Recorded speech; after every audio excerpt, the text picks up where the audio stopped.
قبول نہیں ہوتا تو وَلْيُؤْمِنُوا بِي پھر اس کے بعد بھی ایمان لائے۔ اتنا کرنے کے بعد لَعَلَّهُمْ يَرْشُدُونَ ہو سکتا ہے وہ راستے پر آ جائے۔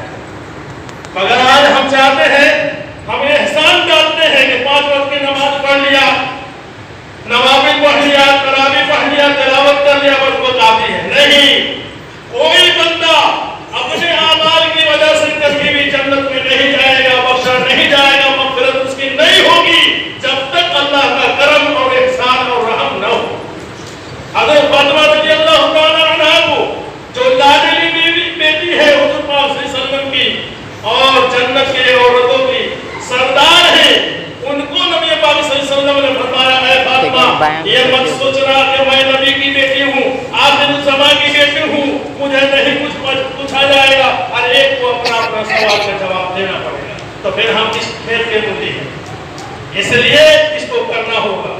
دوسری بات یہ کہ یہ کرونا کا جو وبا چلا ہوا ہے، کہتے ہیں کرونا، آپ سنے ہوں گے ہارون رشید بادشاہ رحمۃ اللہ علیہ بہت بڑے منصف بادشاہ گزرے ہیں، بہت منصف بادشاہ، بہت نیک اور دیندار گزرے ہیں۔ ان کے زمانے میں اسی طریقے کا ایک وبا آیا، ایک بیماری آئی، ایک طاعون آیا۔ ہارون بادشاہ رحمۃ اللہ علیہ نے جتنے مال کے ذریعے سے اس کو ختم کرنا چاہا، مال خرچ کیا، افواج کے ذریعے سے ختم کرنا چاہا، فوجوں کو لگایا، سرحدوں کو لگایا، ہر گاؤں میں چپے چپے میں لگا دیا، مگر وہ طاعون ختم نہیں ہوا، وہ بیماری ختم نہیں ہوئی۔ ہارون رشید بادشاہ رحمۃ اللہ علیہ سوچ میں پڑ گئے کہ پھر وہ کیسے اس کا حل ہوگا۔ تو ان کے استاد تھے شمس الدین التمش رحمۃ اللہ علیہ، جو بہت بڑے بزرگ گزرے ہیں، علماء لوگ جانتے ہیں، بزرگ جانتے ہیں۔ شمس الدین التمش رحمۃ اللہ علیہ بہت بڑے بزرگ گزرے ہیں اللہ والے، وہ ان کے استاد تھے۔ ہارون بادشاہ رحمۃ اللہ علیہ نے کہا کہ استاد سے پوچھنا چاہیے۔ استاد کو دعوت دی، استاد کو بلایا، کہا کہ حضرت التمش رحمۃ اللہ علیہ نے کہا کہ کیوں بلائے ہو؟ تو کہا حضرت ایسی بات ہے، تعاون آیا ہوا ہے، بیماری آئی ہوئی ہے، ہم ہر طرح کے ہم طریقے سے سب کو دیکھ لیا، سب کو انداز لیا، سب طریقے سے ہم نے کر کے دیکھ لیا، مگر یہ بیماری ختم ہو نہیں رہی ہے، یہ تعاون ختم نہیں ہو رہا ہے۔ شمس الدین التمش رحمۃ اللہ علیہ نے کہا کہ دیکھو ہارون، تعاون جو ہوتا ہے، بیماری جو ہوتی ہے وہ 2 طرح کی ہوتی ہے، ایک زمینی ایک آسمانی، ایک زمینی ایک آسمانی۔ تو زمین پہ جو تعاون آئے گا، جو بیماری آئے گی، اس کو تم اقوال کے ذریعے، اپنے اعمال کے ذریعے، اپنے مال و دولت کے ذریعے اس کو ختم کر سکتے ہو، مگر آسمانی وبا جب آئے گا، آسمانی بیماری جب آئے گی، آسمانی تعاون جب آئے گا، تو اس کو کوئی مال، کوئی دولت، کوئی چاہو چلال ختم نہیں کر سکتا۔ ایک ہی چیز اس کو ختم کر سکتا ہے کہ ایک سوئی کے ساتھ اس سے اللہ سے قریب ہو، اللہ سے دعا کیا جائے، اللہ سے مانگا جائے، اللہ ہی اس کا حل کرے گا، دوسرے کے کسی کے بس میں بات نہیں ہے۔ آج دیکھیے بہت سارے علماء ہیں اس دنیا میں، بہت سارے بزرگ بھی ہیں جو چھپے چھپائے ہیں، سب لوگ دعا کر رہے ہوں گے، مگر دعا قبول نہیں ہو رہی ہے۔ کیوں نہیں ہو رہی ہے؟ اس لیے کہ ایک بستی میں اگر 40,000 آدمی ہے، ایک بے نمازی ہے، 40 گھروں پر نحوست اس کی پڑتی ہے، تو پھر کیسے دعا قبول ہوگی؟ دعا قبول ہونے کے لیے حلال کھانا بھی چاہیے، حلال پانی چاہیے، حلال لباس چاہیے، تب جا کر ہوگا۔ تو یہ وبا جو چلا ہوا کروں گا، جب تک ہم دعا نہیں کریں گے، اللہ سے معافی نہیں مانگیں گے، اللہ کے رجوع نہیں ہوں گے، جب تک یہ ختم ہونے والا نہیں ہے۔ ہم تو دیکھتے ہیں پہلے کے زمانے میں جب لوگ روزہ نہیں رہتا تھا تو چھپ چھپا کر کھاتا تھا، آج سرعام کھا رہا ہے، گھٹکا بھی چبا رہا ہے، جائیے گا دکان میں گھٹکا چبا رہا ہے، سامان روزی کا دے رہا ہے، سامان افطاری کا دے رہا ہے، اب وہ گھٹکا چبا رہا ہے۔ یہ حال ہے، کیسے اللہ معاف کریں گے؟ اس لیے اللہ کو جتنا چھٹائی کرنا ہے وہ تو چھٹ کر رہے گا۔ اللہ کے فیصلے کو کوئی ٹال نہیں سکتا۔ اس لیے آج شب قدر کی رات ہے، 27ویں رات ہے، جم کر دعا کریں۔ اچھا، تو یہ 27 کی رات ہے،